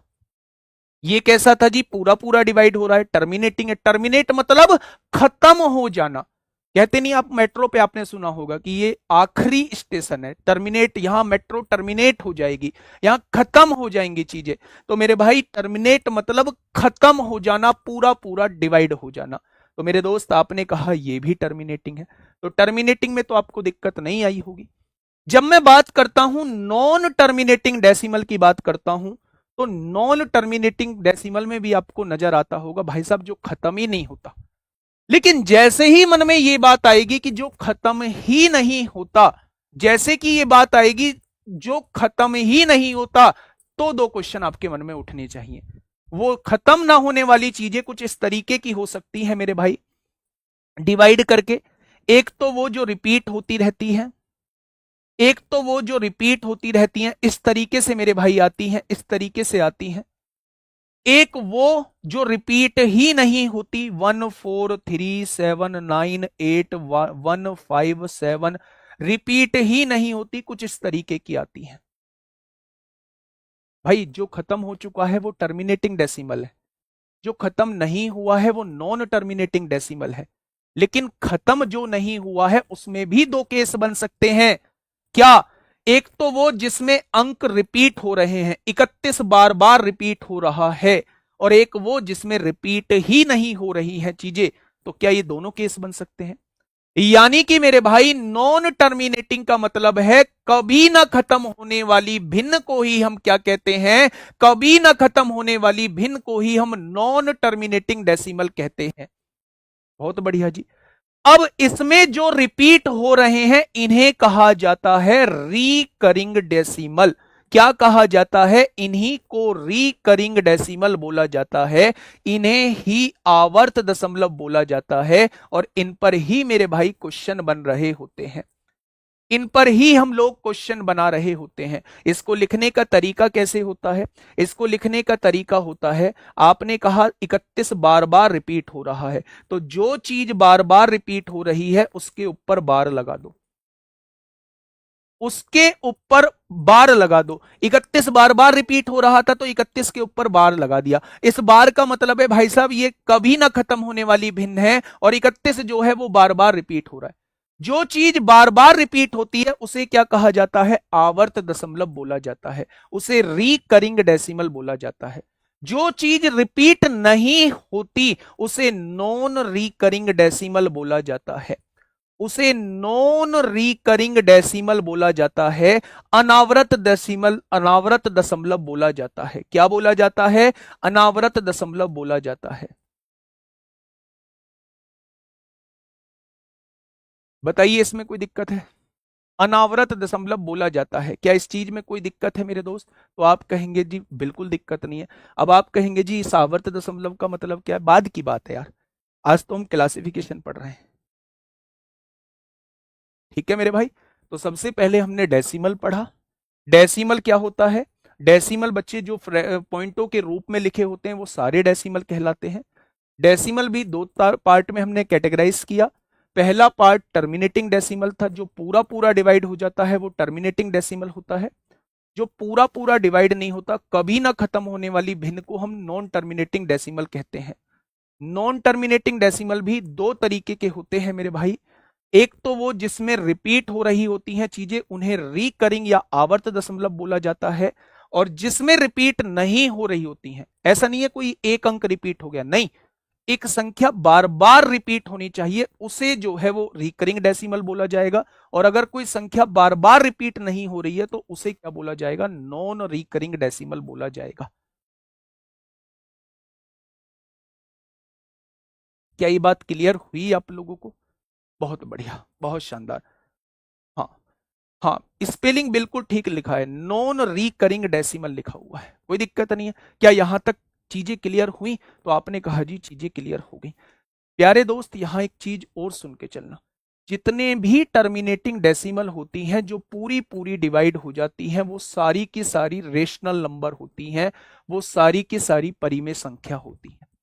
अब किसी को भी ले लेना भाई, ये पूरी की पूरी डिवाइड हो रही है तो ये रेशनल नंबर भी तो है, ये पूरी की पूरी डिवाइड हो रही है रेशनल नंबर भी तो है, ये पूरी की पूरी डिवाइड हो रही है रेशनल नंबर भी तो है, ये पूरी की पूरी डिवाइड हो रही है रेशनल नंबर भी तो, ये पूरी की पूरी डिवाइड हो रही है रेशनल नंबर भी तो है।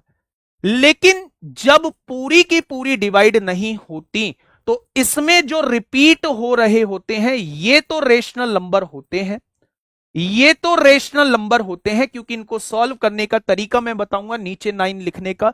लेकिन जो रिपीट नहीं हो रहे होते वो इर्रेशनल नंबर कहलाते हैं।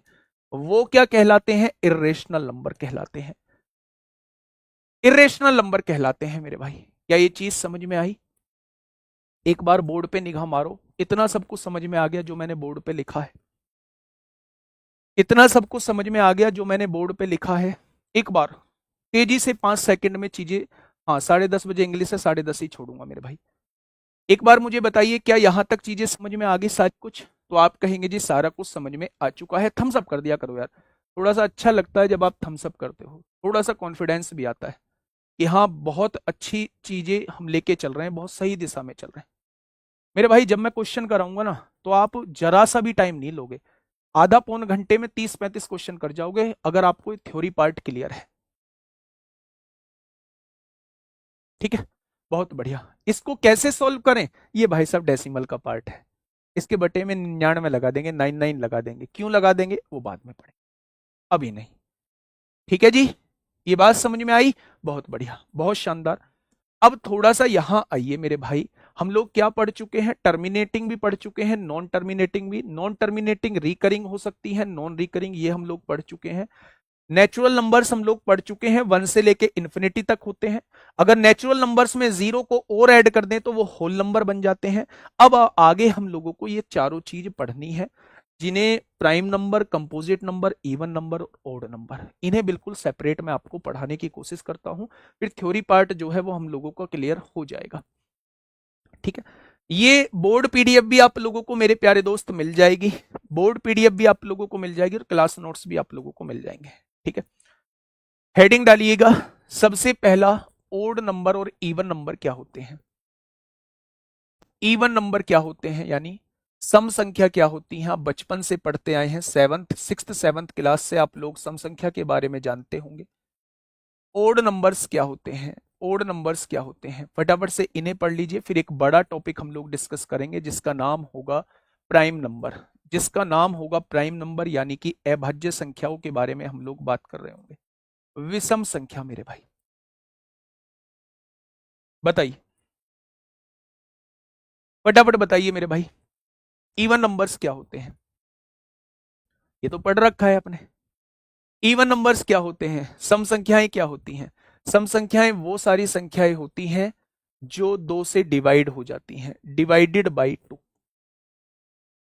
अब आपने तो 2 का नियम नहीं पढ़ा है, मैं बिल्कुल शुरुआत से लेके चल रहा हूं। आपने तो 2 का नियम नहीं पढ़ा है, तो कैसे बताएंगे? मैं बताता। अगर किसी भी संख्या का यूनिट डिजिट यानी इकाई का अंक आप लोगों को 0, 2, 4, 6, 8 दिख जाए, अगर किसी भी संख्या का इकाई का अंक 0, 2, 4, 6, 8 दिख जाए तो वो सारी संख्याएं जो हैं वो मेरी इवन नंबर कहलाती हैं। जैसे मैंने आपके सामने लिखा 1532, इकाई का अंक 2 है तो ये मेरे यूनिट डिजिट, ये इवन नंबर कहलाएगी। मैंने आपके सामने लिखा 2147, इकाई का अंक इनमें से नहीं है तो ये मेरी इवन नंबर नहीं कहलाएगी। मैंने आपके सामने लिखा 5149, इकाई का अंक इनमें से नहीं है या इकाई का अंक 2 से डिवाइड नहीं होता तो ये भी मेरी इवन नंबर नहीं कहलाएगी। यानी जिसका इकाई का अंक 2 से डिवाइड हो जाता है वो सारी की सारी इवन नंबर कहलाती है, वो सारी की सारी इवन नंबर कहलाती है मेरे भाई। अब जब इतना सीख ही चुके हो तो मुझे बताइए सबसे छोटी सम संख्या क्या होगी? सबसे छोटी सम संख्या क्या होगी? सबसे छोटी सम संख्या, सबसे छोटी सम संख्या, स्मॉलेस्ट इवन नंबर, बताइए। सबसे छोटी सम संख्या क्या होगी? 2 या 0? 2 या 0, बताइए, फटाफट बताइए। सबसे छोटी सम संख्या क्या होगी, 2 या 0? प्यारे दोस्त, मैं आपको बताता हूं। सबसे छोटी सम संख्या, स्मॉलेस्ट इवन नंबर, हम 2 को मान रहे होते हैं। अब 2 को मानने का कारण क्या होता है? आप ये भी जानते हैं कि सम संख्याओं के बीच का डिफरेंस जो होता है वो 2 2 का होता है। यानी 2 के बाद जो आएगी वो 4 आएगी, 4 के बाद 6, 6 के बाद 8, 8 के बाद 10, ऐसे ही इवन नंबर लिखे जाएंगे। 2 से पहले जो आएगा वो 0 आएगा, 0 से पहले -2, -2 से पहले -4, -4 से पहले -6, -6 से पहले -8, -8 से पहले -10, ऐसे ही इधर भी लिखे जाएंगे। अगर मैं आपसे कहता हूं कि सबसे छोटा, सबसे छोटी सम संख्या कौन सी है, अगर आप 0 बताते हैं तो 0 से छोटी -2 भी है, -2 से छोटी -4 भी है, -4 से छोटी -6 भी है, -6 से छोटी -8 भी है, -8 से छोटी -10 भी है। ऐसे आप लास्ट तक नहीं बता पाएंगे कि कौन सी सबसे छोटी सम संख्या है। तो फिर क्वेश्चन कैसे पूछा जाता है जी? बहुत जगह हमने क्वेश्चन लिखा देखा है कि सबसे छोटी सम संख्या। मैं बता दूं, सबसे छोटी सम संख्या में एक वर्ड छुपा होता है। अगर वो आपसे ये पूछ रहा है कि भाई साहब सबसे छोटी सम संख्या, सबसे छोटी सम संख्या, तो वो इसमें एक वर्ड छोड़ चुका है, धनात्मक सम संख्या। सबसे छोटी धनात्मक सम संख्या यानी कि पॉजिटिव सम संख्या, पॉजिटिव सम संख्या वो छोड़ चुका है बीच में। इसलिए हम लोग बता रहे होते हैं सबसे छोटी सम संख्या जो है वो 2 है। लेकिन अगर आपके पेपर में क्वेश्चन आ गया, जो कि आता नहीं है कभी, पर रेयर केस में पूछ लिया, रेयर केस में ये पूछ लिया कि भाई साहब सबसे छोटी सम संख्या बताइए, और आपके यहां ऑप्शन भी लिखे हुए हैं, ये ऑप्शन लिखे हुए हैं, सबसे छोटी सम संख्या बताइए, तो आप 0 को टिक करेंगे, क्योंकि उसने ऑप्शन उन चारों में से वो पूछना चाह रहा है। तो उन चारों में से मेरे भाई हम सबसे छोटी संख्या 0 बता रहे हो। क्या ये बात क्लियर है? क्या ये बात क्लियर है? वो सबसे छोटी सम संख्या उसमें पूछना चाह रहा है, तो फिर हम 0 को मेरे भाई सबसे छोटी सम संख्या बता रहे होंगे। लेकिन अगर वो पॉजिटिव कहता है, अगर वो धनात्मक कहता है, तो धनात्मक में मेरे भाई हम 0 को काउंट नहीं करते। 0 को ना हम लोग जो है, 0 को ना तो हम पॉजिटिव लेके चलते हैं, ना हम नेगेटिव लेके चलते हैं। इसलिए हम लोग जो शुरुआत कर रहे होते हैं वो 2 से शुरुआत कर रहे होते हैं। कहां से शुरुआत कर रहे होते हैं? फिर हम 2 से शुरुआत कर रहे होते हैं। क्या ये चीज समझ में आई? अगर मैं विषम संख्या की बात करूं, तो जो 2 से डिवाइड नहीं होते, जो 2 से डिवाइड नहीं होते, जो 2 से डिवाइड नहीं होते, उन्हें हम लोग विषम संख्या कहते हैं। और सबसे छोटी विषम संख्या क्या है? 1 है। सबसे छोटी विषम संख्या क्या है मेरे भाई? 1 है। क्या ये चीज क्लियर है? सबसे छोटी विषम संख्या 1 है। बातें क्लियर हुई भाई? 1, 3, 5, 7, 9, 11, 13, इसमें तो कोई दिक्कत ही नहीं है। हेडिंग डालिए, छोटा सा हेडिंग है, छोटा सा नहीं, थोड़ा सा हम विशेष बात करेंगे प्राइम नंबर पर।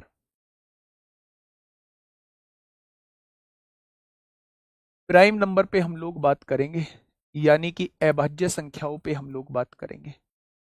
बेटा इनकी थ्योरी बहुत बहुत बच जाती है। अभी ये भी थ्योरी आप लोगों को पढ़नी है कि ओड प्लस ओड क्या होता है, ओड प्लस इवन क्या होता है, इवन प्लस इवन क्या होगा, ओड मल्टीप्लाई ओड क्या होगा। ये अभी जस्ट मैं क्लासिफिकेशन आपको हर एक वर्ड से थोड़ा सा मैं आपको ये इंट्रोड्यूस करा रहा हूं कि हर एक वर्ड का मतलब क्या होता है, हर एक वर्ड का मतलब क्या होता है मेरे भाई। Prime number most important, most important है मेरे भाई। प्राइम नंबर क्या है? मोस्ट इंपोर्टेंट है मेरे दोस्त। बहुत बार पूछा जाता है, बहुत बहुत सारे क्वेश्चंस यहां से बन रहे होते हैं, मोस्ट इंपोर्टेंट है। अब थोड़ा सा ध्यान से सुनना। प्राइम नंबर का मतलब होता है जिसे हम लोग अभाज्य संख्या कहते हैं। अभाज्य संख्या वो संख्या होती है जिनके केवल केवल और केवल दो गुणनखंड होते हैं, दो फैक्टर होते हैं। मैंने अब एक वर्ड यूज किया गुणनखंड, मैंने एक वर्ड यूज किया गुणनखंड, जिसे फैक्टर बोला जाता है। अब भाई साहब ये वर्ड कहां से आ गया, इसके बारे में थोड़ा सा बताइए। मैंने आपके सामने एक संख्या लिखी 12, 12 लिखी मैंने आप लोगों से पूछा कि 12 के गुणनखंड क्या होंगे, 12 के फैक्टर क्या होंगे।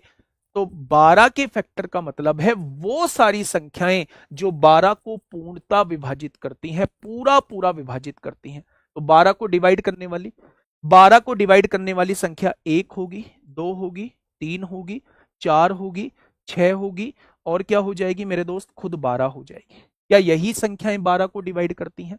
यानी ये सारी संख्याएं जो हैं ये 12 के फैक्टर कहलाएंगे, 12 के फैक्टर कहलाएंगे।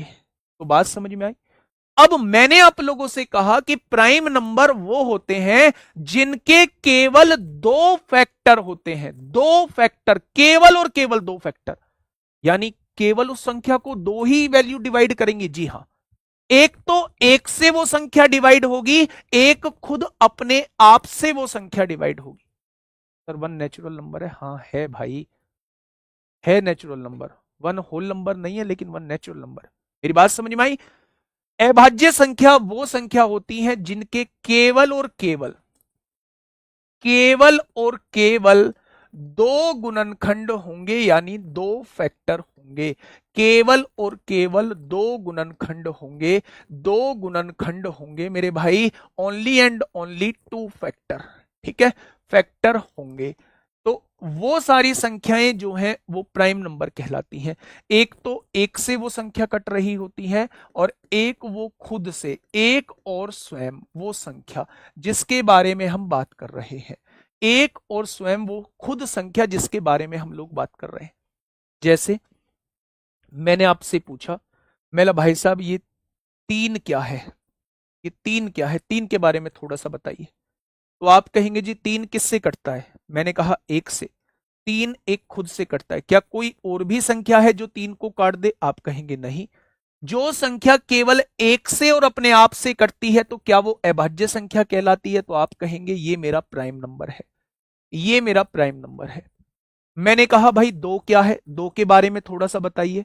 तो आपने कहा जी 2 1 से कटता है और खुद अपने आप से कटता है, 1 से कटता है और खुद अपने आप से कटता है। तो यानी इसके भी दो फैक्टर हैं, तो ये भी मेरी क्या हो जाएगी, अभाज्य संख्या हो जाएगी।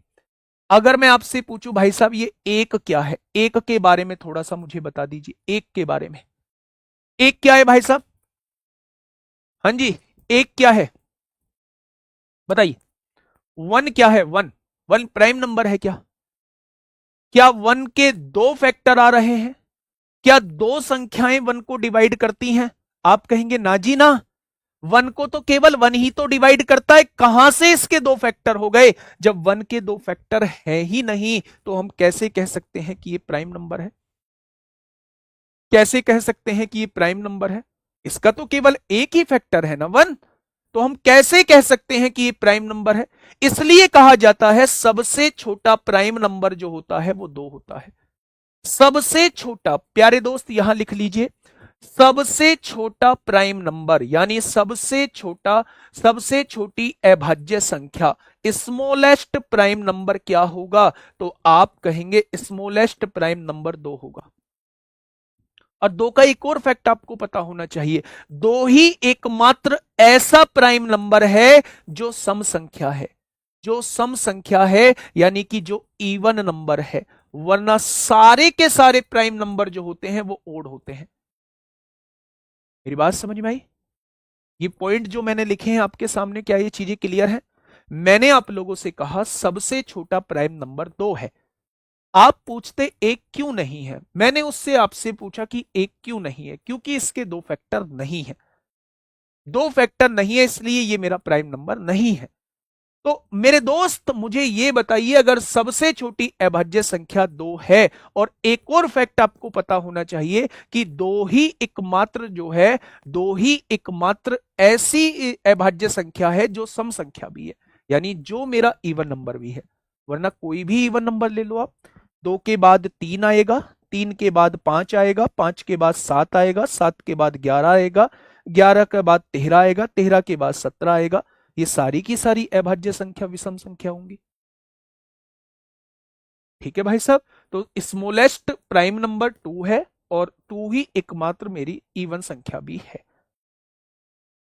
ठीक है, चलिए अब हम बात करते हैं मेरे दोस्त, कुछ फैक्ट्स के बारे में हम लोग बात कर लेते हैं।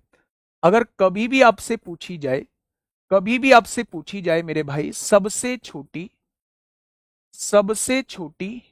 अभाज्य संख्या, सबसे छोटी अभाज्य संख्या, स्मॉलेस्ट प्राइम नंबर आप लोगों से पूछा जाए तो आप जवाब देना 2 होता है। मेरे साथ साथ बोलना, अगर मैं पूछूं सबसे छोटी 2 अंकों की अभाज्य संख्या, सबसे छोटी 2 अंकों की अभाज्य संख्या कौन सी होती है? सबसे छोटी 2 अंकों की अभाज्य संख्या कौन सी होती है? बताना भाई, सबसे छोटी 2 अंकों की अभाज्य संख्या कौन सी होती है? फटाफट मेरे साथ साथ लिखते चलो। तीसरा क्वेश्चन मैंने आपसे पूछा, सबसे बड़ी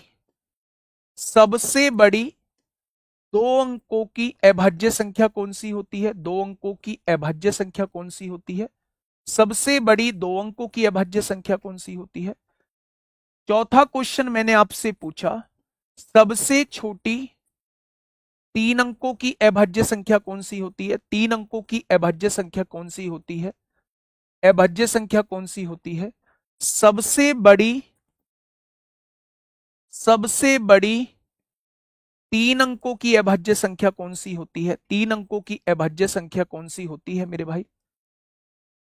एक लास्ट क्वेश्चन आपसे, सेकंड लास्ट क्वेश्चन, सबसे छोटी 4 अंकों की अभाज्य संख्या, 4 अंकों की अभाज्य संख्या कौन सी होती है? और सबसे बड़ी 4 अंकों की अभाज्य संख्या। ये 6 क्वेश्चन मुझे बता दो, ये 6 क्वेश्चन मुझे बता दो। और एक और बात बताऊं, सबसे वैरायटी के क्वेश्चन अभाज्य संख्याओं से ही बनते हैं, जहां कोई नियम कायदा कानून नहीं लगता, जहां कोई नियम कायदा कानून नहीं लगता है मेरे भाई। बताइए इसका आंसर। सबसे छोटी अभाज्य संख्या पूरी दुनिया जानती है, पूरा विश्व जानता है। क्वेश्चन कब कराएंगे? तभी तो 2 दिन रखा है। क्लासिफिकेशन हम 2 दिन पढ़ेंगे, पहले दिन थ्योरी, दूसरे दिन सारे के सारे क्वेश्चन। ठीक है, इसलिए कल भी क्लासिफिकेशन है।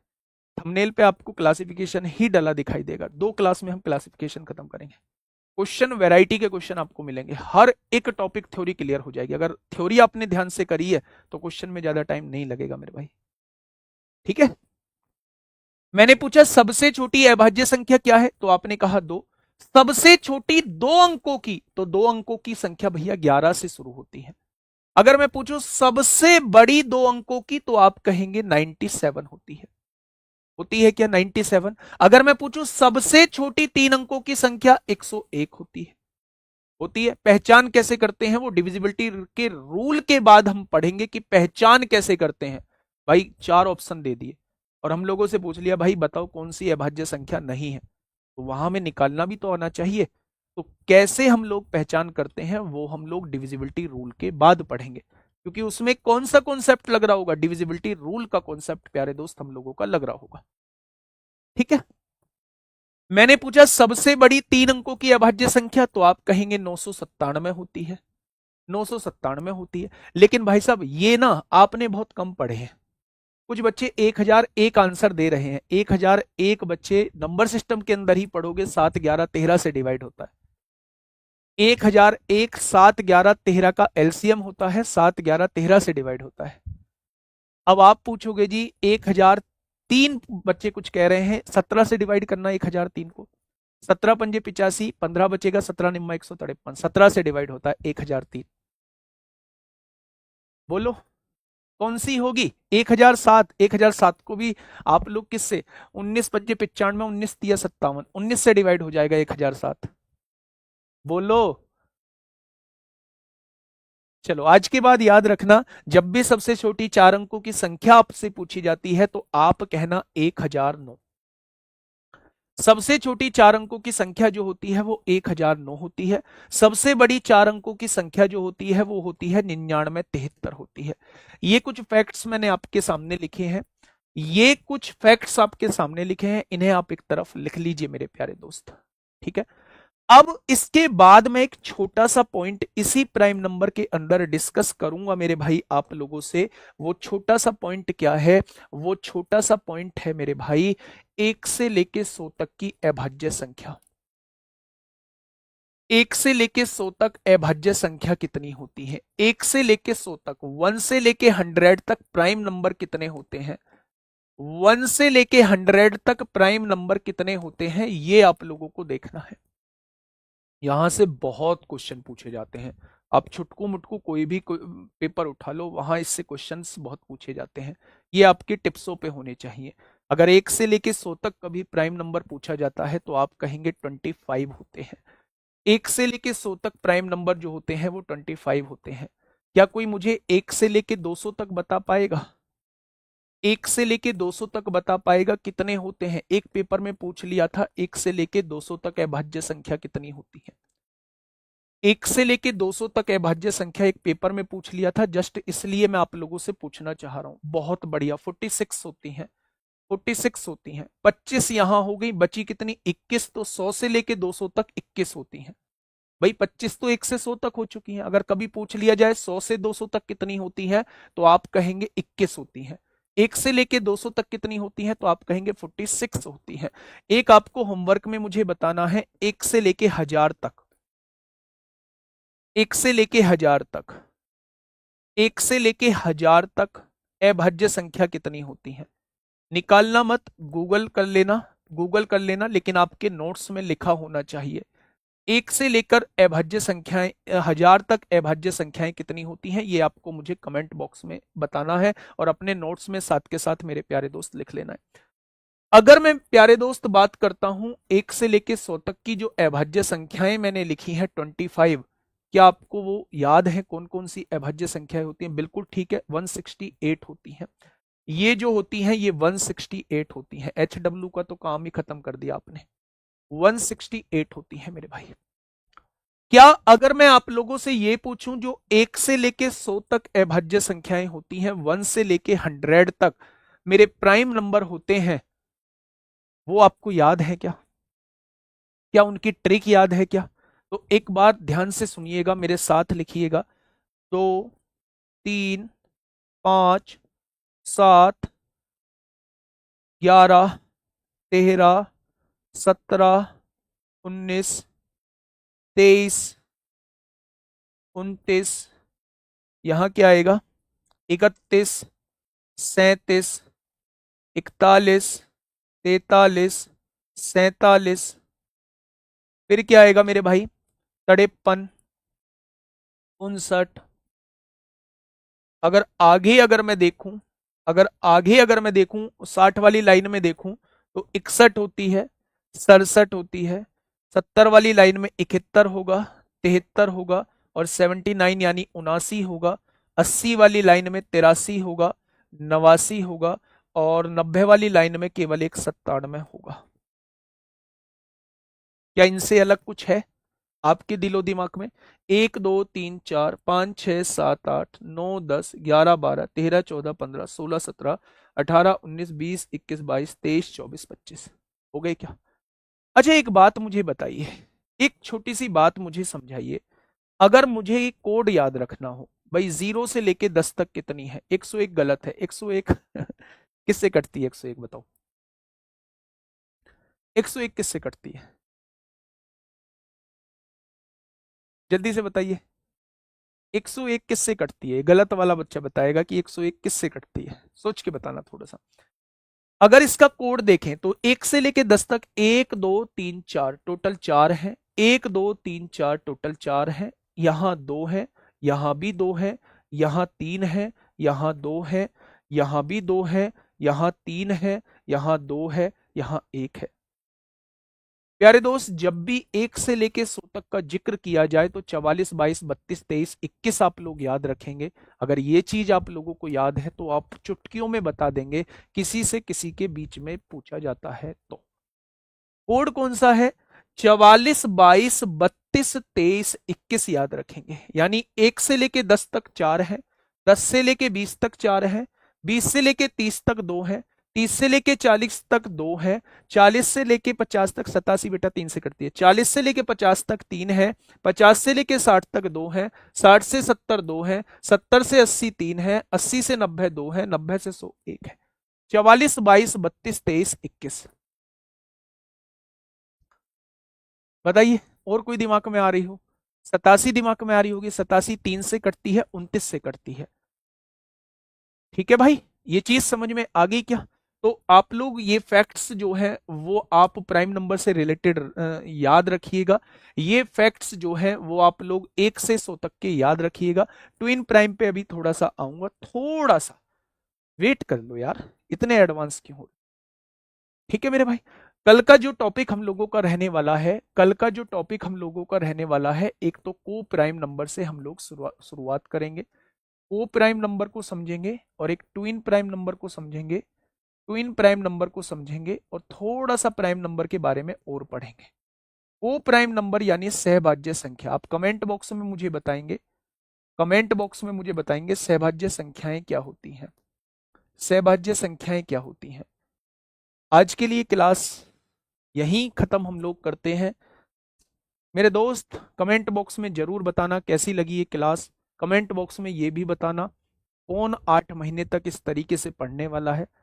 कमेंट बॉक्स में ये भी बताना कि कौन 8 दिन के बाद क्लास को पूरी तरीके से छोड़ देगा। क्योंकि मेरे दोस्त लंबे समय तक कंटिन्यूटी रखना सफलता की कुंजी है, और आप ये भी जानते हैं सफल हर व्यक्ति होता नहीं है, और अगर सफल हर व्यक्ति होता नहीं है तो कंटिन्यूटी भी हर व्यक्ति नहीं रख पाता है।